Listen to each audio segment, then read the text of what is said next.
दोस्तों, जब भी कभी आपके नियमित काम में, आपके प्रोफेशनल वर्क में असफलता या फेल्यूर इस शब्द का जिक्र आता है तो एक बड़ी अजीब सी घबराहट हम सभी लोग महसूस करते हैं।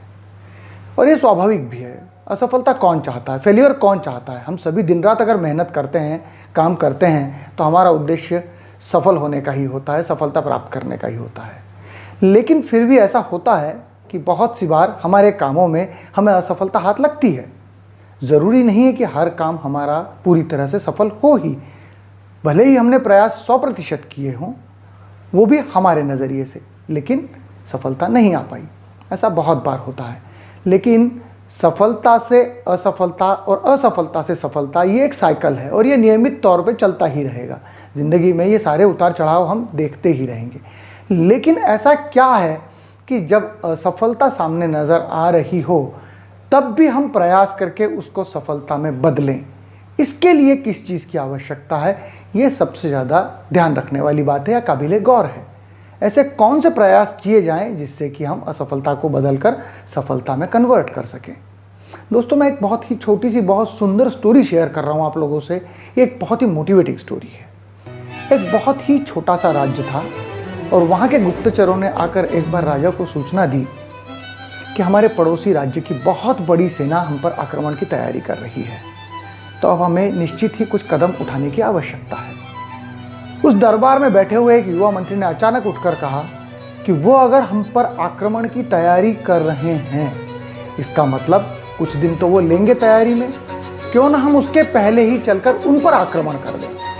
जब तक वो तैयारी में लगे हैं, इसका मतलब वो पूरी तरह से तैयार नहीं है, वो प्रिपेयर्ड नहीं है। तो अगर ऐसे वक्त में हम उन पर आक्रमण करेंगे तो हमारी जीत के अवसर काफ़ी ज़्यादा हो जाएंगे, काफ़ी बढ़ जाएंगे, क्योंकि वैसे तो इतनी छोटी सेना लेकर उनसे लड़ना करीब करीब नामुमकिन है। लेकिन अगर हम पहले आक्रमण कर देंगे तो हम जीत की कुछ संभावनाएं तलाश सकते हैं। पहले तो सभी ने विरोध किया, लेकिन फिर धीरे धीरे सभी लोग इस बात पर सहमत हुए कि युवा मंत्री का कहना सही है और हमने पहले आक्रमण कर देना चाहिए। राजा ने अपनी सेना को तैयार होने को कहा, अपनी पूरी प्रजा से अपील की कि ऐसी परिस्थिति आ गई है और हम हमारे पड़ोसी राज्य पर आक्रमण करने जा रहे हैं। सेना का आकार बहुत छोटा है, इसलिए जितने अधिक से अधिक नागरिक इसमें शामिल हो सकते हो वो भी हो जाएं।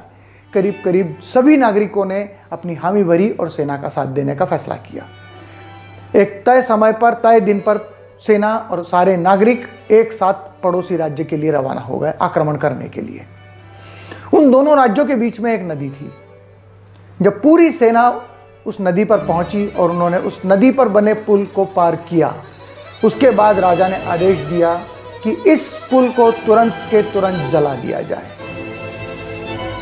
सेना ने आदेश का पालन किया और पुल को जला दिया। जैसे ही पुल जला दिया गया, पुल जलकर खाक हो गया, राजा ने अपनी सेना और प्रजा दोनों को संबोधित किया, इस नदी के ऊपर बना हुआ पुल अब मौजूद नहीं है। हमारे पास वापस लौटने के रास्ते समाप्त हो चुके हैं। अब हमारे पास सिर्फ एक ही रास्ता है, या तो हम पड़ोसी मुल्क को युद्ध में हरा दें, पड़ोसी राज्य को युद्ध में हरा दें, या फिर यहीं पर लड़ते लड़ते युद्ध में शहीद हो जाएं और वापस लौटने के बारे में न सोचें, क्योंकि अब उसकी गुंजाइश खत्म हो चुकी है, समाप्त हो चुकी है। सेना ने जोश के साथ राजा से कहा, हम तैयार हैं, आक्रमण किया जाए। उस छोटी सी मुट्ठी भर सेना ने अपनी प्रजा के साथ मिलकर पड़ोसी राज्य की बहुत बड़ी सेना से डटकर युद्ध किया, जबरदस्त युद्ध किया।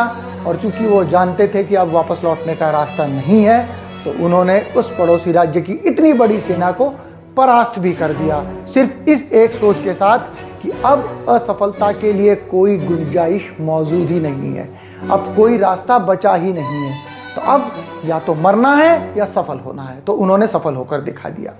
दोस्तों, करीब करीब यही सारी परिस्थितियां हमारे साथ भी जिंदगी में आती हैं। जब भी ऐसी परिस्थिति आती है, ये हमारे पास में अवसर होते हैं कि हम अपने आप को साबित करें और स्थापित करें एक विजेता के तौर पर। यहाँ पर मैं एक छोटा सा शब्द आपसे शेयर कर रहा हूँ, TINA, TINA, there is no other alternative. अगर ये शब्द हमारे दिमाग में आ गया तो मान के चलिए कि आप किसी भी परिस्थिति में विजेता बनकर उभर सकते हैं। यह आपका माइंडसेट है।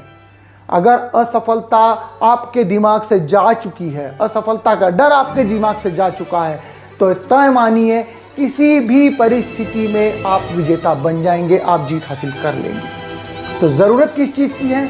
हमारा माइंडसेट बदलने की, हमारी इस सोच को बदलने की कि हम असफल हो जाएंगे, या हमारे अंदर ये जो डर है कि हम असफल हो सकते हैं, इस डर को भगाने की, इस डर को हटाने की।